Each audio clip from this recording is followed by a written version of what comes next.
Hello students, তোমালোকক আটাইকে আমাৰ ডিংডং ক্লাছেছ ইউটিউব চেনেললৈ স্বাগতম জনাইছো। আজি আমি এইটো ভিডিঅ'ত 2026 চনৰ HSLC এক্সামৰ MCQ কোৱেশ্চন বিলাক গণিতৰ MCQ কোৱেশ্চন বিলাক আলোচনা কৰিম ডিটেইলছত। পুৰা বঢ়িয়াকৈ আমি তোমালোকে মনোযোগেৰে শুনিবা। আমি একদম ডিটেইলছত কোৱেশ্চন বিলাক আলোচনা কৰিম এটা এটাকে। তো তোমালোকে যদি চোৱা তলৰ কোণবৰ দ্বিঘাত সমীকৰণে বাস্তৱ মূল দিয়ে, এটো হল প্ৰথম কোৱেশ্চন। চোৱা মই কোৱেশ্চনটো তোমালোকক দেখাই দি আছো। মোৰ লগত আছে কোড নাম্বাৰ 3 গণিতৰ, যত এছএমএছ ভাৰ্জনৰ প্ৰথম যোনটো এমসিকিউ কোৱেশ্চন সেইটো মই তোমালোকক দেখাই আছো। তলৰ কোণবৰ দ্বিঘাত সমীকৰণে বাস্তৱ মূল দিয়ে, এটো হল প্ৰথম কোৱেশ্চন আছে। ঠিক আছে না, এই কোৱেশ্চনটোৱে মই এটা বৰ্ডত ডাঙৰকৈ লিখিছো যাতে সকলোৱে তোমালোকে ভালকৈ দেখা পোৱা। আমি ইয়াতে এতিয়া এইটো আলোচনা কৰিম। সো মই কোৱেশ্চনটো আকৌ এবাৰ কৈ আছো। তলৰ কোণবৰ দ্বিঘাত সমীকৰণে বাস্তৱ মূল দিয়ে, এইটো হল কোৱেশ্চন। সো এইটো কোৱেশ্চন কৰাৰ আগতে তোমালোকে কিছুমান কনসেপ্ট জানিব লাগিব। ইয়াতে তোমাক কোৱা আছে দ্বিঘাত সমীকৰণে বাস্তৱ মূল দিয়ে কোনবৰে।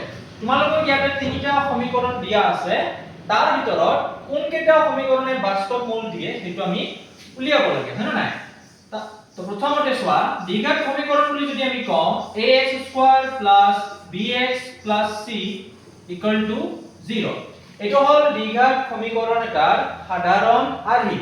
তাৰ মানে কি যে দ্বিঘাত সমীকৰণ এটা দেখাত আসলতে কেনেকুৱা ধৰণৰ হয় সেইটো আমি কম সাধাৰণ আৰ্হি।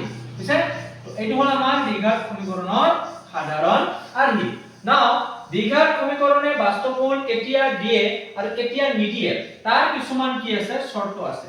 তো প্ৰথম শৰ্ত হল b² - 4ac > 0। Second b² - 4ac = 0। এই দুটা ক্ষেত্ৰত b² - 4ac > 0 b² - 4ac = 0, এই দুটা ক্ষেত্ৰত আমি কি পাও সমীকৰণটোৰ কি থাকে বাস্তৱ মূল আছে। এই দুটা ক্ষেত্ৰত কি থাকে বাস্তৱ মূল থাকে। 3 নম্বৰ কন্ডিশন হল b² - 4ac < 0, মানে 0 তকৈ সৰু। তেতিয়া আমি কি পাও এইটো ক্ষেত্ৰত কি নাথাকে কোনো ধৰণৰ বাস্তৱ মূল নাই। এইটো ক্ষেত্ৰত আমি কোনো ধৰণৰ কি নাপাও বাস্তৱ মূল আমি নাপাও। কোনটো ক্ষেত্ৰত b² - 4c মান যদি 0 তকৈ সৰু হয়। বাট 1 নম্বৰ আৰু 2 নম্বৰ কন্ডিশনত b² - 4ac মান যদি 0 তকৈ ডাঙৰ হয় বা b² - 4ac মান যদি 0 লগত সমানো হয়, তেনে ক্ষেত্ৰত আমি কি পাম সেই সমীকৰণটোৰ বাস্তৱ মূল আমি পাম। হ'ব, এই তিনিটা কন্ডিশন তোমালোকে ভালকে মনত থাকিব লাগিব, তেতিয়া এই কোৱেশ্চনটো একদম কি হৈ যাব পানী হৈ যাব। বুজিছা?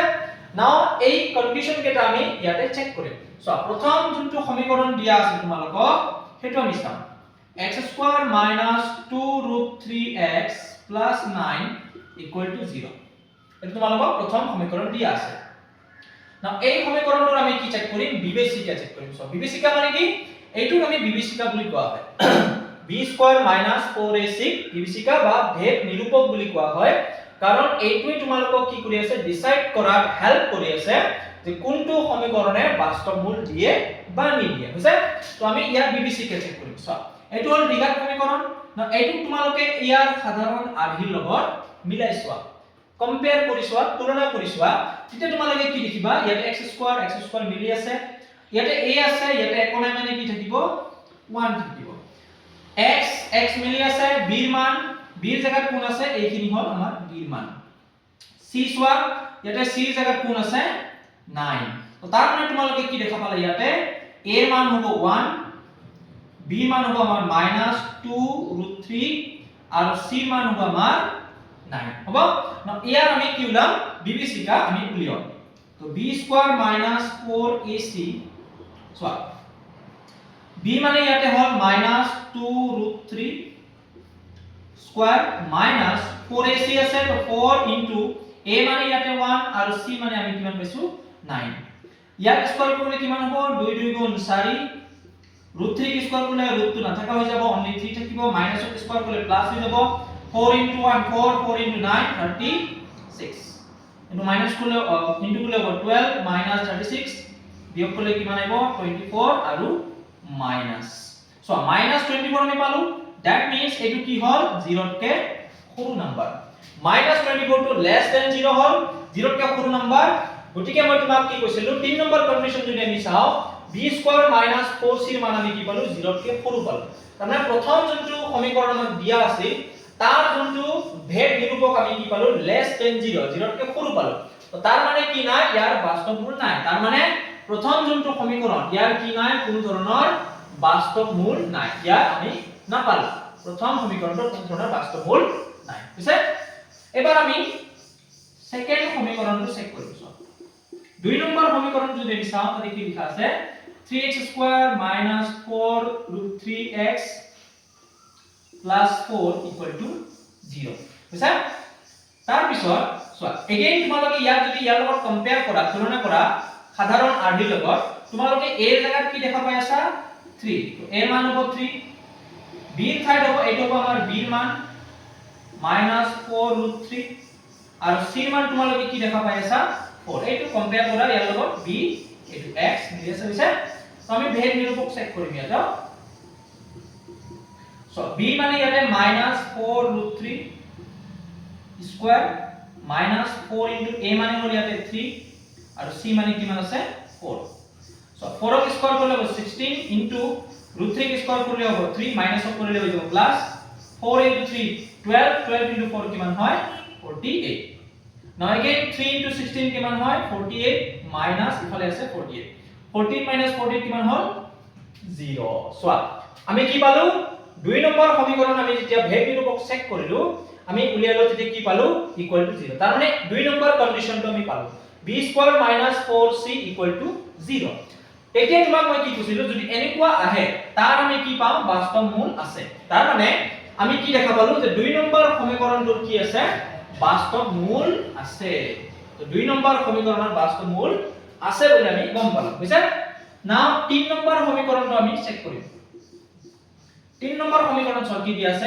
x square plus x plus 1 equal to 0 again তোমালোকে কম্পেয়াৰ কৰা তুলনা কৰা সাধাৰণ আৰহি লগত ইয়াতে একোনাই মানে কি আছে 1 ইয়াতো একোনাই মানে 1 হ'ব তো a এর মান তোমালোকে কি দেখা পাই আছা 1 b এর মান তোমালোকে কি দেখা পাই আছা 1 আৰু c এর মান তোমালোকে কি দেখা পাই আছা 1 এইটো c এর মান এইটো b এর মান এইটো a এর মান বুঝছা সেম আমি ভেদ নিৰূপক চেক কৰিম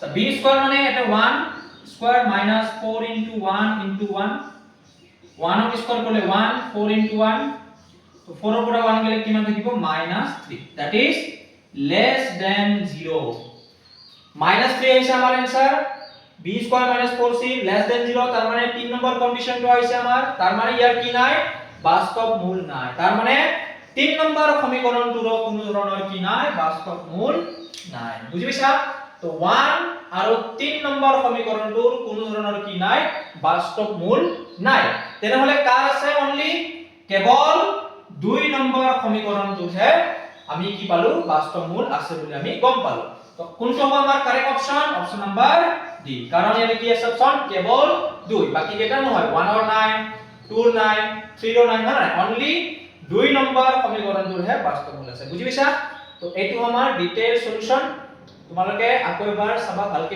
ভিডিওটো লাহে লাহেকে মনোযোগ দি আমি নেক্সট কোৱেশ্চনটো নেক্সট ভিডিওত আমি আলোচনা কৰিম হ'ব তো থ্যাংক ইউ